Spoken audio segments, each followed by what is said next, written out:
This show is being sponsored by the National Cooperative Bank, NCB. NCB is dedicated to strengthening communities nationwide through the delivery of banking and financial services for the nation's cooperatives, their members, and other socially responsible organizations. More information on the power of community ownership in action can be found at ncb.coop. That's ncb.coop. And now stay tuned for your host, Vernon Oakes. Good morning.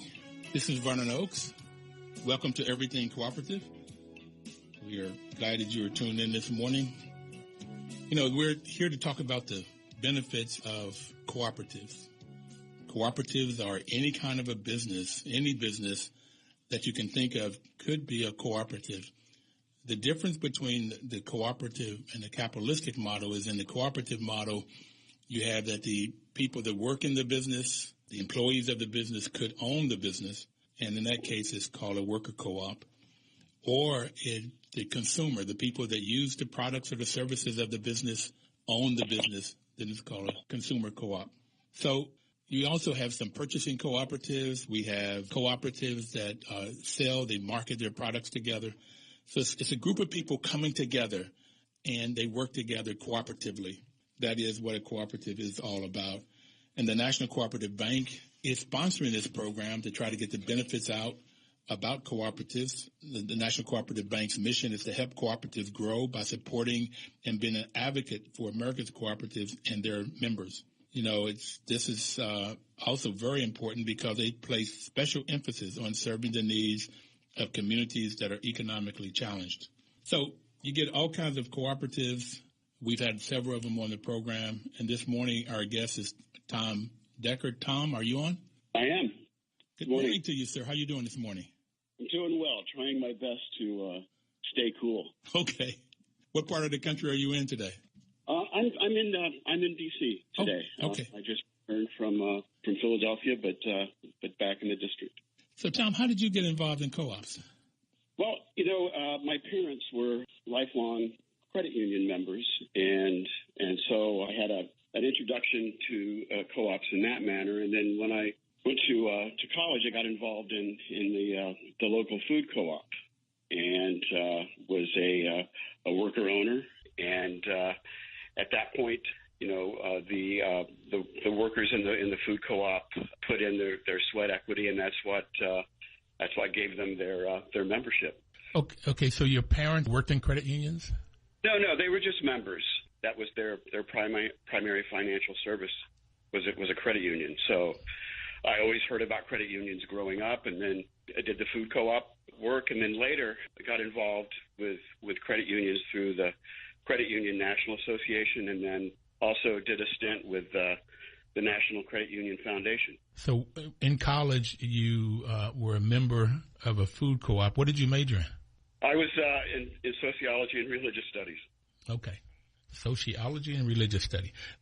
I was thinking that you might be like Michael Bell, who is the president of the National Cooperative Business Association. Both of his parents worked in co-ops. And Right. When he was on the program, I called him a co-op baby. He grew up in a co-op, but it seemed like he may have been conceived in a co-op. At least they came together in thought, and that's where they met. That's one of Mike's many great stories, talking about how his parents met, and they both worked at the credit union. And so now you work for NCBA. I do. Yeah, I've been with NCBA for close to 3.5 years at this point. Yeah. Okay. So can you tell the audience, some of them may not have been on to hear Mike, and Papa Sin has been on from Senegal. So what is NCBA? What do you all do? Well, NCBA is a trade association, and we're 98 years old, and so we've been around for a while. We represent cooperatives from all sectors. So a number of sectors have their own apex organization, so their own trade association. Credit unions have the Credit Union National Association and the National Association of Federal Credit Unions. There is also, let's say, for worker co-ops, there's the U.S. Federation of Worker Cooperatives. But what we do is we represent all of those groups, and we have a dedicated staff to legislative affairs and then we're also involved with education. But largely, we try to convene representatives from different parts of the cooperative community in terms of meeting and strengthening cooperatives. Okay. And what's the CLUSA part of it? CLUSA is the Cooperative League of the United States of America, and that's our international side. And we have a number of projects going in a number of different countries and quite a few field staff in Africa, Indonesia, and also working in Latin America. Well, that's a Cooperative League of the United States of America who's... Yes. Okay. But we're the same. It's the same organization. But that's how the international side is incorporated. So you work on the U.S. side or the international side? I work on the U.S. side. So I work with, in terms of what we call the domestic side of our organization, and work with cooperatives. I do some speaking. I meet with a couple of different projects we're involved with right now. Is a project in Marks, Mississippi that we can talk about, or we're also involved with, there are a number of nascent cross-sector groups that have formed throughout the U.S.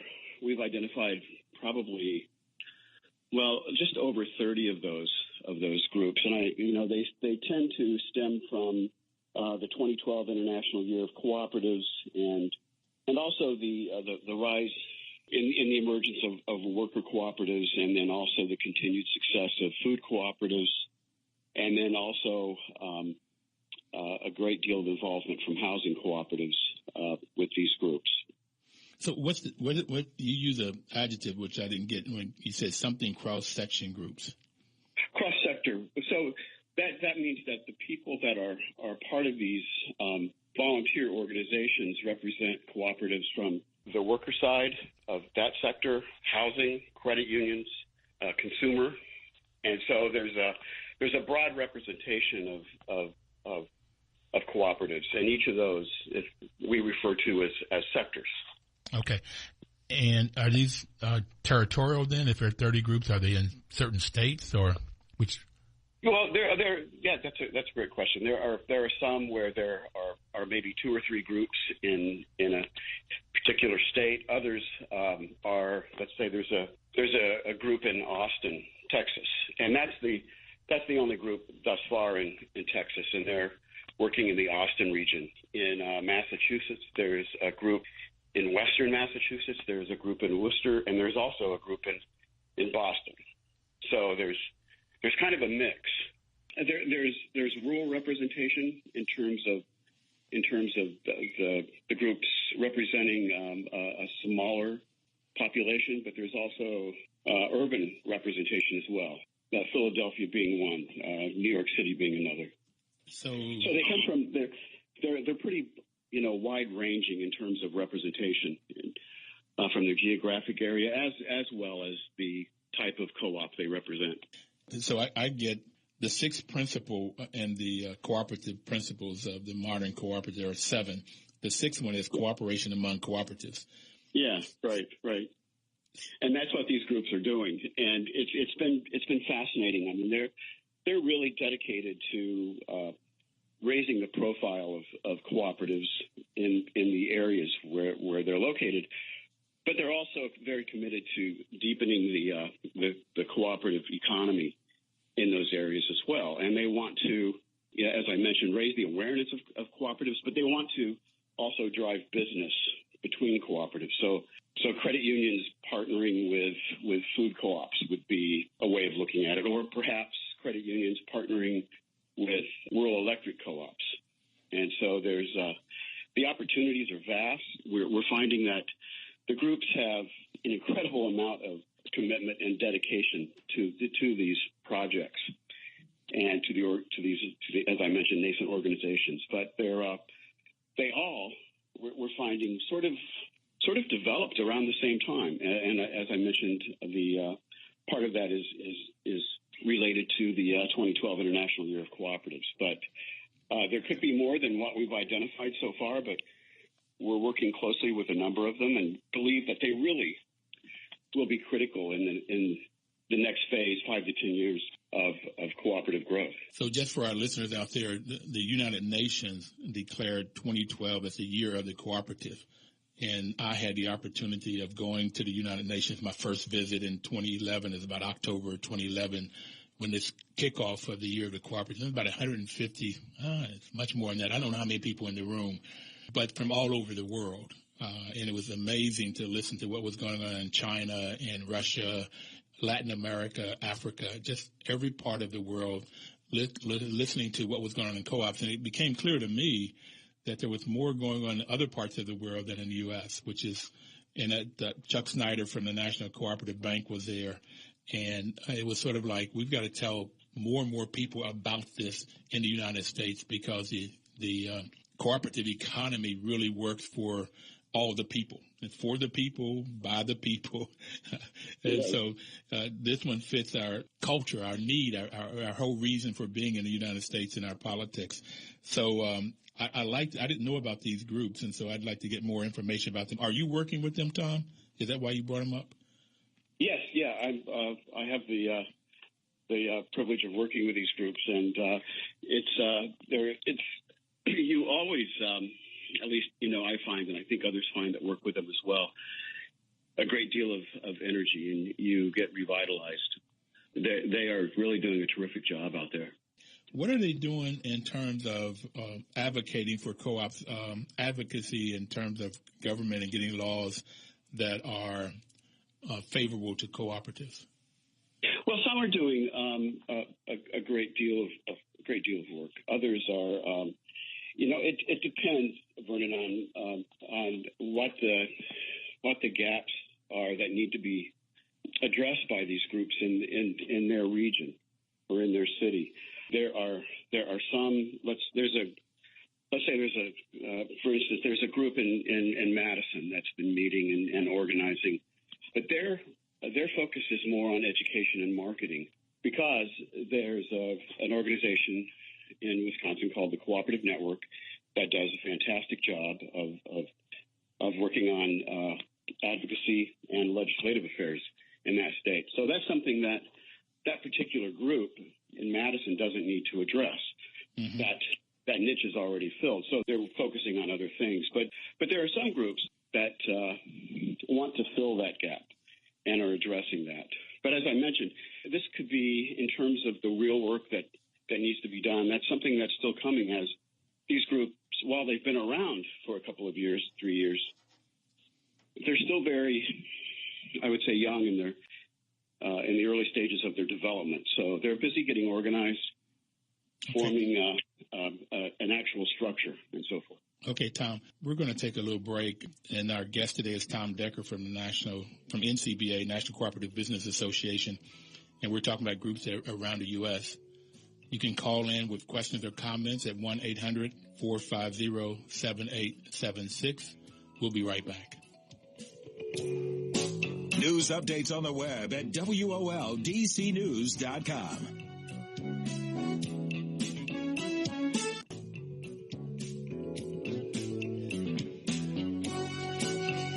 This is Vernon Oaks. Welcome back. WOL has it right. Information is power. And Papa Sen from Senegal, who's from NCBA also, they're CLUSA, they're international, he said that when you put energy to information, that's where you get your power, when you go into action. And the National Cooperative Bank, action is, and their impact, when Congress formed them in the early 80s to serve cooperatives, they had $184 million in capital, and they've grown that to over $4 billion in special lending, investments, technical assistance, particularly to underserved communities across the country. Now, they have a really daunting job in that they have to loan money to organizations, to businesses, and in low-income communities, but they also have to make sure there are good investments. And that makes it a very, very difficult job for them to do, and they've been doing an excellent job at that. If you want to get any information about NCB, you can go on their website, which is simple, www.ncb.coop, C-O-O-P. And today we have Tom Decker. He's with NCBA, and you can get information about NCBA at www.ncba.coop.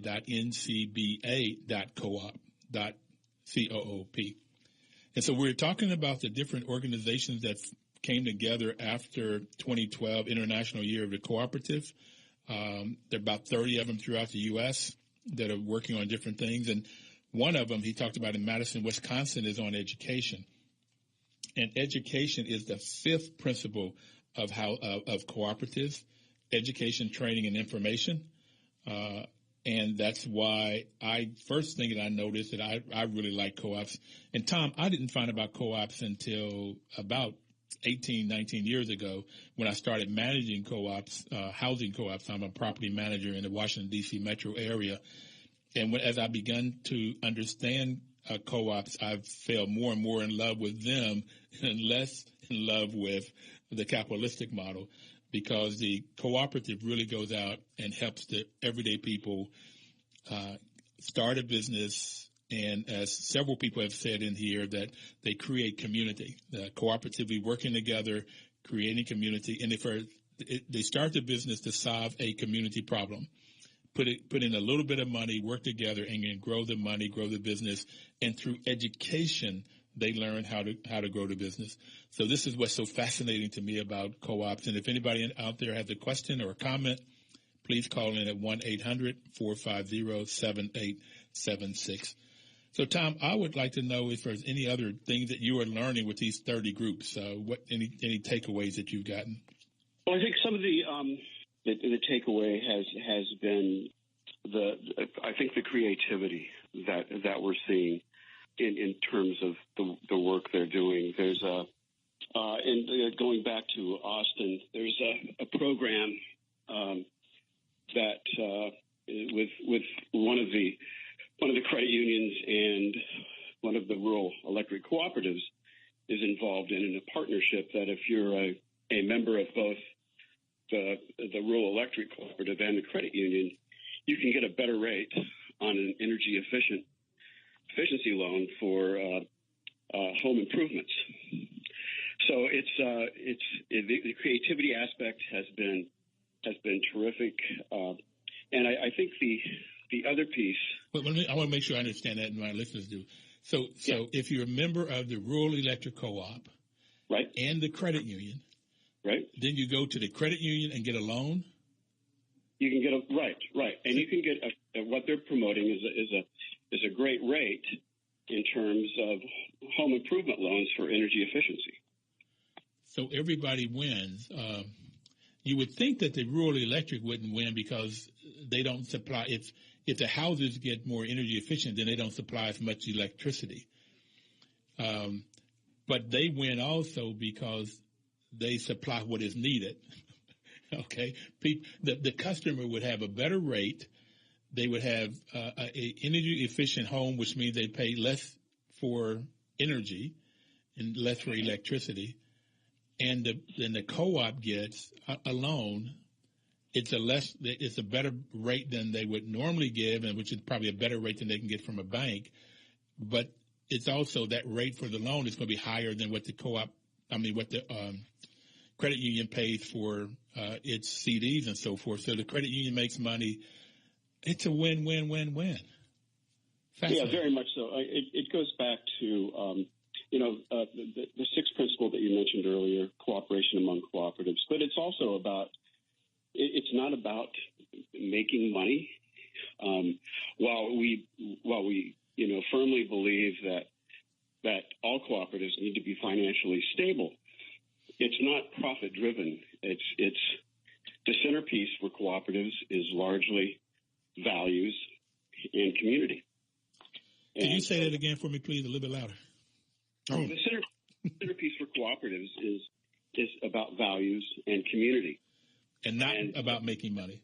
Right. And so it's mission driven. And so, again, that's what separates cooperatives from other types of businesses. So cooperatives are based on values of self-help, self-responsibility, democracy, equality, equity, and solidarity. And in the tradition of their founders, cooperative members believe in the ethical values of honesty, openness, social responsibility, and caring for one another. That cooperation I'm talking about. That's absolutely spot on. I couldn't have said it better myself. Actually, that's exactly what they're about.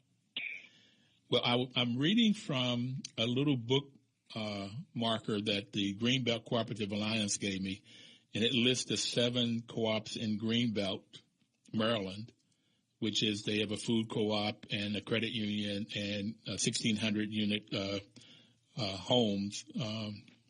Greenbelt Homes was built in 1932, and their president and chief executive officer will be in here next week on the program. And on the back, on the other side, it tells what a co-op is. It tells the values and the principles. So this is a nice little piece that they gave me when they were on. A lady named Alita Mack was on. She's on the city council, the Greenbelt City Council.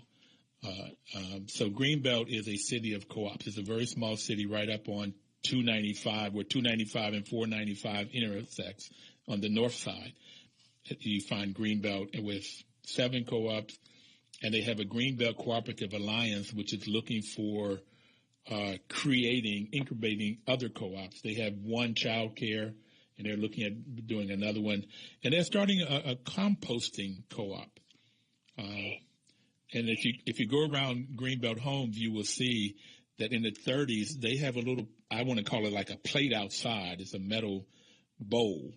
And that's where people would put their food, their leftover foods, and somebody would come and pick it up for their composting. So back way long time ago, they were doing composting at Greenbelt Homes. Okay, that's a side about Greenbelt and this piece on values. But that's the reason I love co-ops is not as a capitalistic model is return on investment. In my MBA program, when I got an MBA, everything was driven. Everything I was taught was what is return on investment. So when you made decisions, it was about what was return on investment. Now, sometimes it would be what's best for the customer, but only in the sense of what's best for the customer drives more profit in. So this is a whole totally different market where decisions are made on the values of what's best for the customer, what's best for the employee, what is the best kind of product, what's best for the environment. So you make a whole different set of decisions, which is fascinating. Right. Many cooperatives look at weighing decisions and in terms of how they operate their business, not only with the financial bottom line, but the social impact and also the environmental impact. So there are co-ops that weigh those three equally as well. So those are again, it goes to values and mission, and also education. The little piece that you read from Greenbelt is one that you'll see from a number of cooperatives, and that's educating the public about cooperatives. Well, when I've done my research, in 1844 in Rochdale, Rothdale, England, when they created the modern co-op, it was weavers, and when they talked about education back then, it was educating the members, sort of more like I want to call it a bachelor's degree, but then it may have been a high school degree, where it was a well-rounded form of education. I know now, coming out of the National Association of Housing Co-ops, most of our education is how to run the business, how to run meetings, what's the role of the president or the treasurer in the co-op or the board, and what's the role of management. So it's more focused educationally on how do you run the business and apply the cooperative principles. But back in 1844, they were more interested in the whole aspect of life and philosophy and all the social things that you were talking about, and how do you run the business, particularly the environmental impact and community. Right. It's an interesting area. You know, we in terms of our organization, we try to get cooperatives and those forming cooperatives to really see the value in a balance that that both the philosophical and social foundation is incredibly important, but so is the operational side, which means, as you were saying, running a business, understanding the financials, and being adept at that. So the cooperatives, I think, personally would have a hard time sustaining themselves if they didn't have both. They're both critically important. Well, I've found out that in any business, you have to have more money coming in and going out, or you'll go under. And if you do it the other way, so you have to stay attuned to your finances, and that's also in everybody's household. If you have any questions or comments, please call in at 1-800-450-7876. We're going to take a quick break and come back and talk to Tom Decker of NCBA in just a few minutes. Please don't touch the dial. News updates on the web at WOLDCnews.com.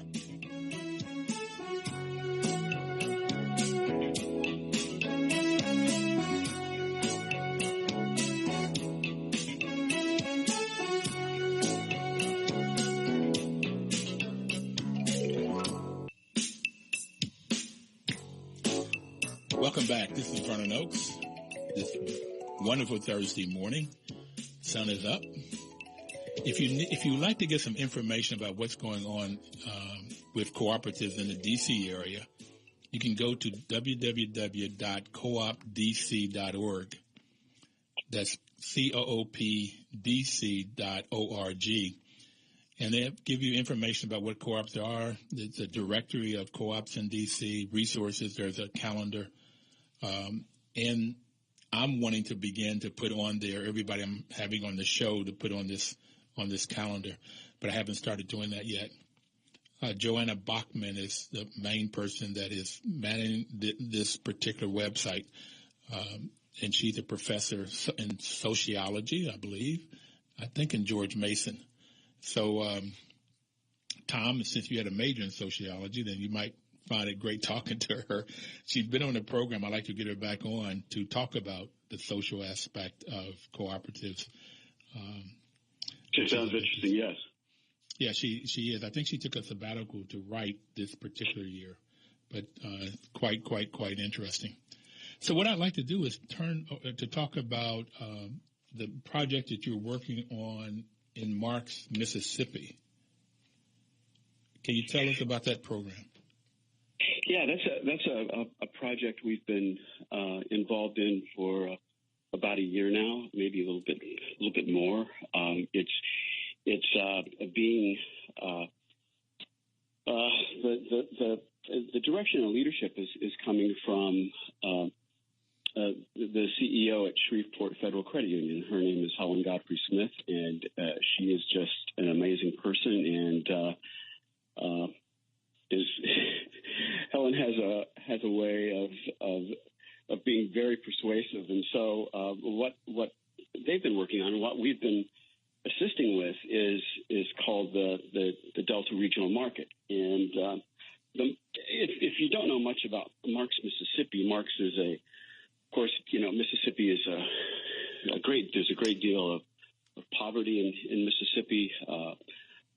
Sometimes, there's not a lot of jobs. It can be a hard scrabble life.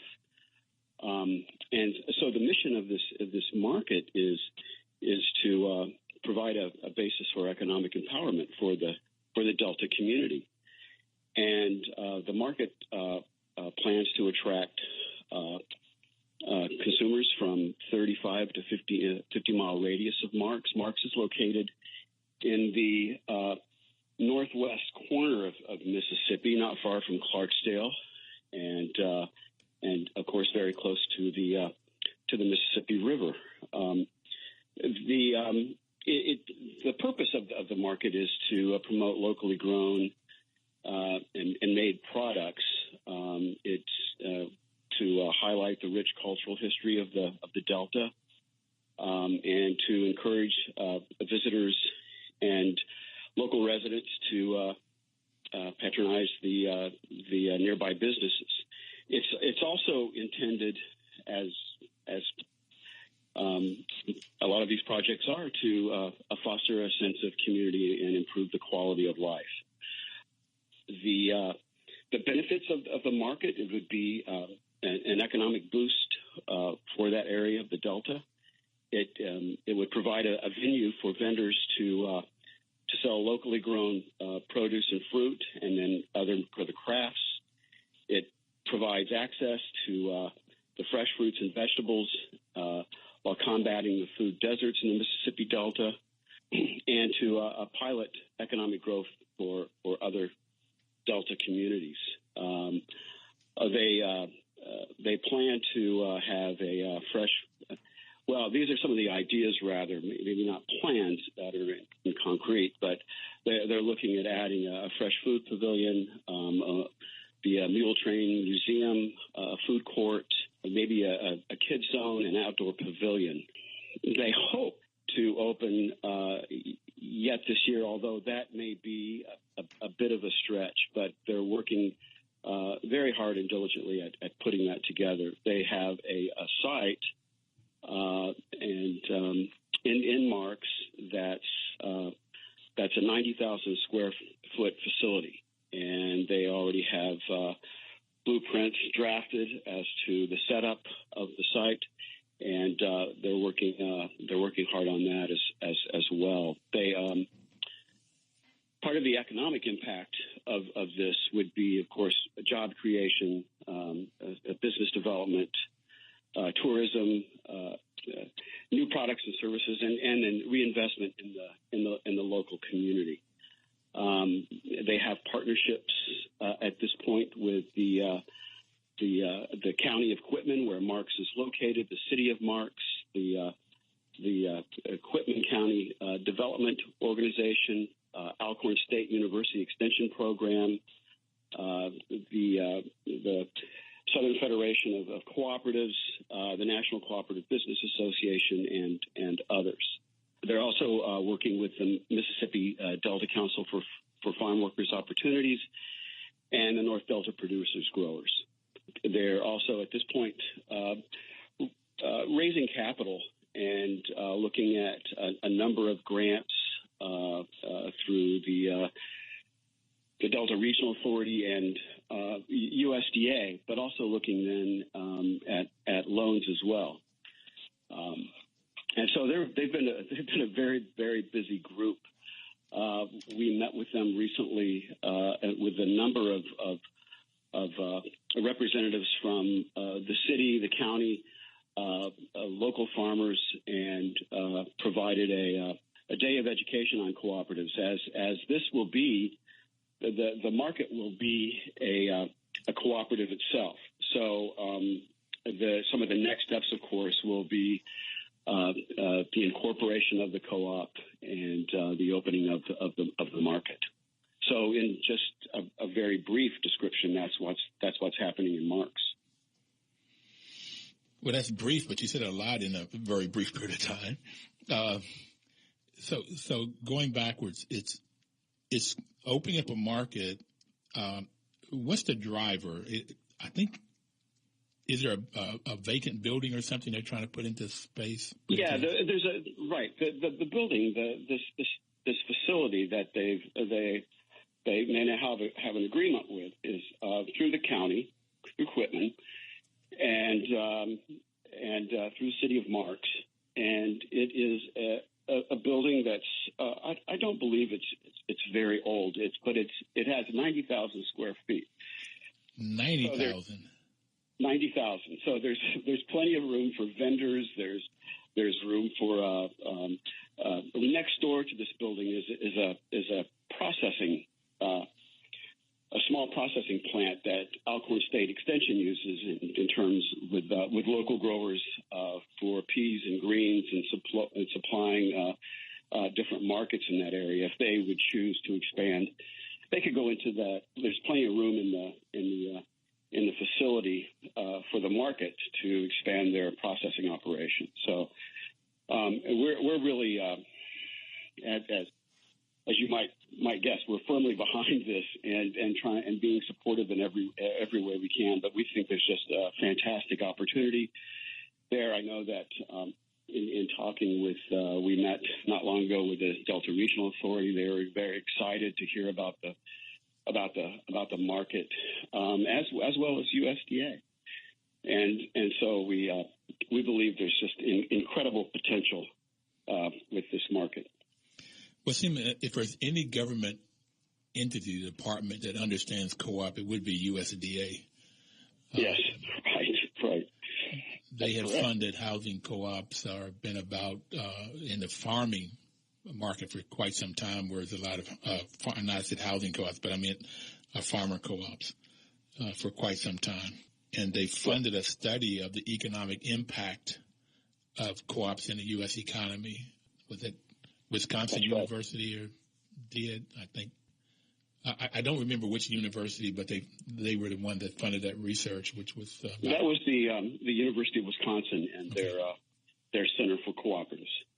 Matter of fact, if you could give me a name at another place, I'd like to see if I can get somebody from USDA that understands co-ops and the role that the government plays in it, or things that it could do even better. I'd like to get them on the program at some point. Yeah, sure. Be happy to. You know, this is a business, 90,000 square feet. How big is that? I mean, I'm trying to get a sense of what 90,000 square feet would look like. It seems to be a very I was in it recently, and it sure looked like a couple of football fields, at least. It's longer than it is wide. There's a couple of areas for loading and unloading for large trucks. It's a massive space, and there's climate control already installed, and so there's some work that would need to be done in terms of updates and making sure the building's at code and so forth, and then building the vendor areas. That would be a build out, but it is a very big open space. That seems like a fascinating business, particularly when you couple it with crafts, things that people make, and they have their vending areas, and then you would couple it with a restaurant and maybe a daycare center or a place for kids. Yeah, the museum is going to be fascinating as well. The Mule Train, one of the project that Martin Luther King Jr. was working on before he was killed in Memphis was putting together this Mule Train, and the point of departure from the Delta to Washington D.C. was planned to be in Marks, Mississippi, and the plan was to drive a mule train from Marks to Washington D.C. Of course, that never happened. But there's a number of materials and artifacts that Marks has that they'll be putting together for this museum that will be in the site.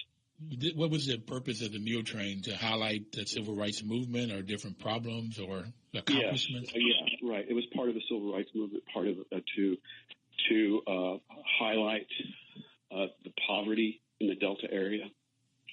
Okay. Speaking of poverty in the Delta area, can you give us a sense of what the gross national product or GDP per capita is in Delta now? And I that number I don't have, unfortunately. I can tell you that I believe that the poverty level is at in a number of counties, especially in this area, because I'm just somewhat familiar with it, is anywhere from 30 to 35%, and so that's an enormous part of the population to be at the poverty level and below, and so as I mentioned, it can be very much a hard scrabble life, and you see a number of buildings in the different towns that are empty and are just waiting for some economic growth, and people are starving starving for that, and there's as I mentioned, part of what the market wants to help battle are the food deserts. So there aren't enough places for people to find food. And listen, Tom, we'll be right back, and we'll talk about the food deserts and this GDP per capita when we come back. Anybody wants to call in at 1-800-450-7876. Thanks. We'll be right back. News updates on the web at WOLDCnews.com.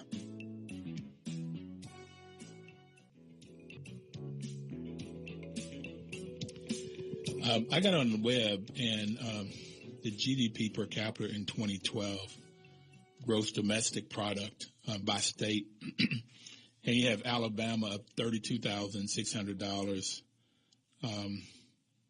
Mississippi is $29,000 in 2012.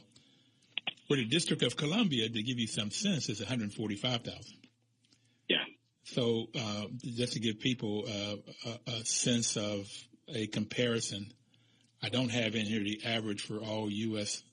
Locations, but $29,000 per person gross domestic product for Mississippi. And I also don't have on me what poverty level is, but I believe that's all poverty level. It's below, it's like $28,000, $30,000 is considered poor in the U.S. So in Mississippi, Alabama, in those areas, you have very, very poor folks.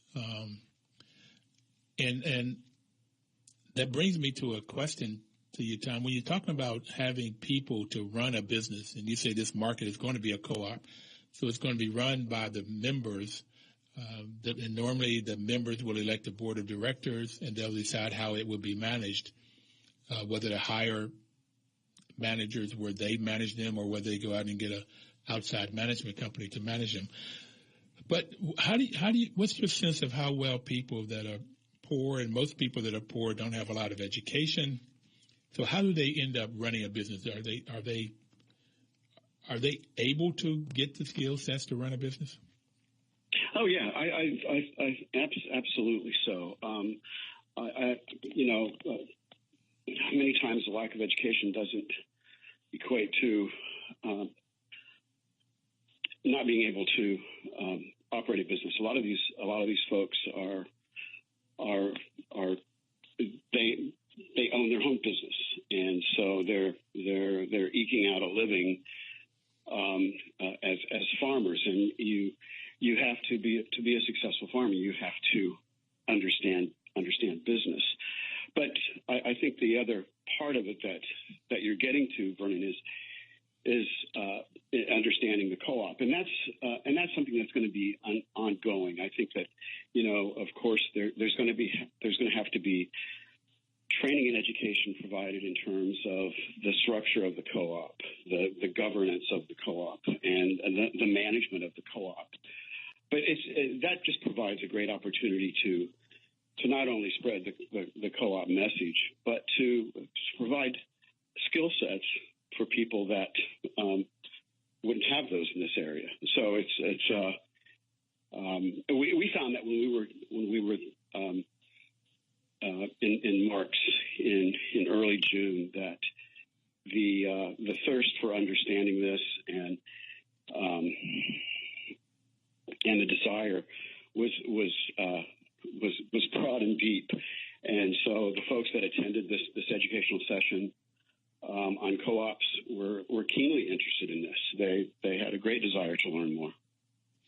Well, I purposely asked the question. I already knew the answer because of my own experience, but I wanted my audience to hear that even though you may not have the formal education, you may not have a high school degree, you may not have a college degree or any kind of graduate degree, but if you have the will, and Tom just said the people that came had the thirst and the desire to get the knowledge.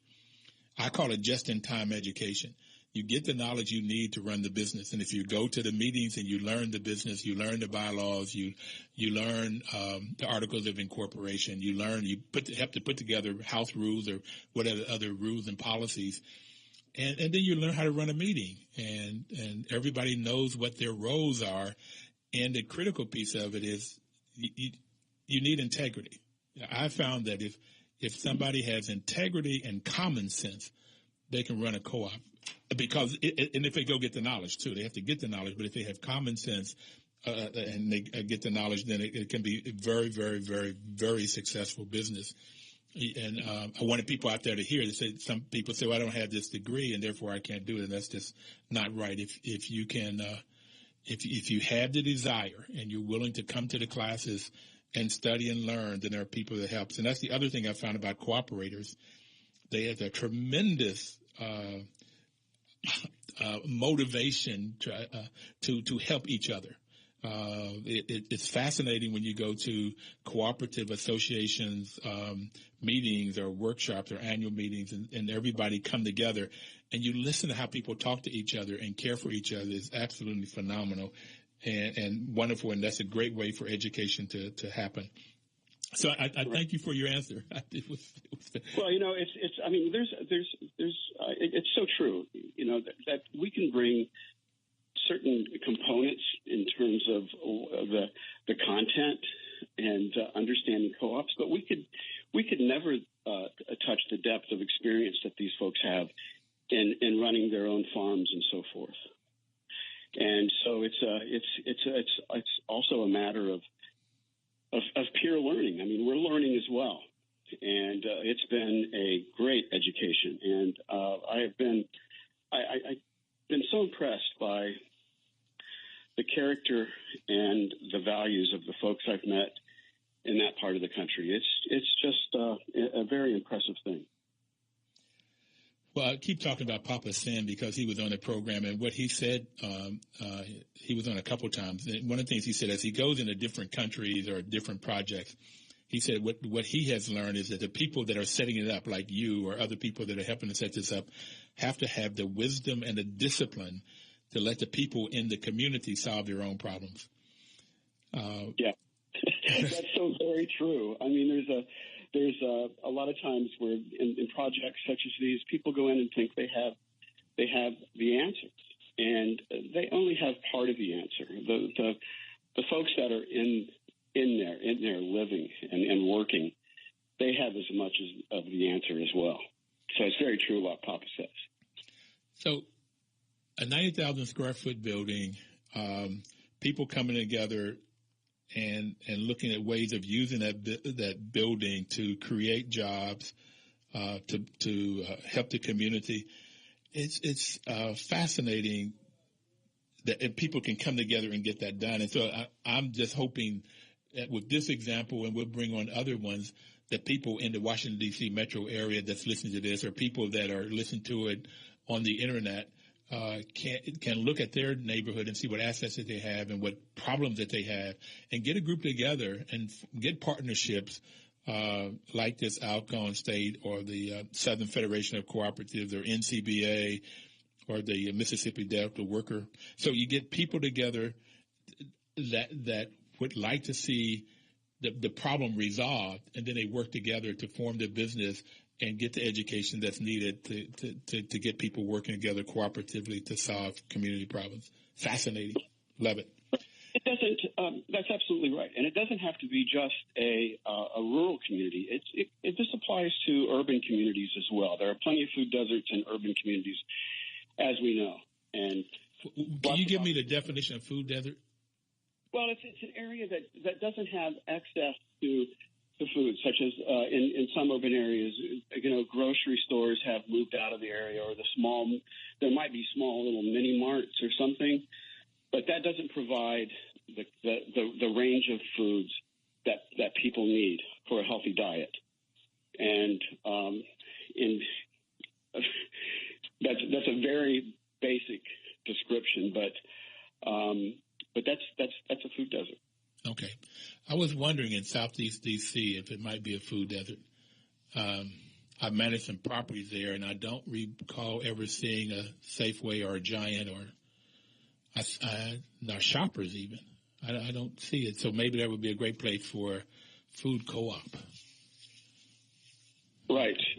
There, I think there's great opportunities in the D.C. area, be it Maryland or the district or Northern Virginia for food co-ops. There are a few here and there, but there's certainly vast opportunity for more. There's a food co-op in Greenbelt, and I think there's one in Silver Springs, somewhere in Montgomery County.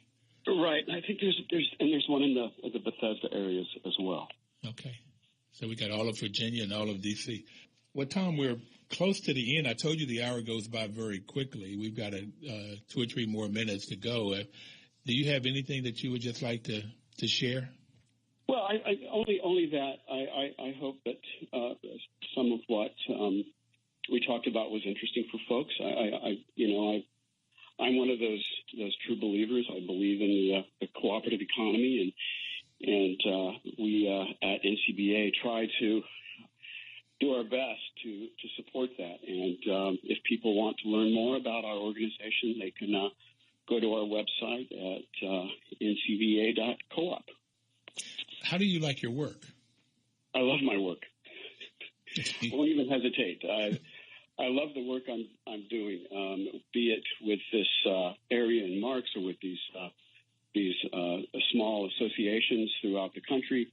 I get enthused. I travel quite a bit, which is a nice part of my job. It can be tiring, but I always get absolutely invigorated by the people that I meet and talk with, and so it's a terrific job. Well, that's again when I asked the question, I felt I knew what the answer, because everybody that's been on the show that works in cooperative world, they talk about what you've just talked about, what they get from it, and how wonderful their life feels because they're helping others to have a better life. And I just want to thank you for being on today, Tom. I've enjoyed this very much. I hope you continue to have a successful life and do things that you really enjoy. And again, if anybody else, if you have questions or comments, you can reach out to me at vo@oakesmanagement.com, vo@oakes management.com. Thank you, and everybody have a great day. News updates on the web at woldcnews.com.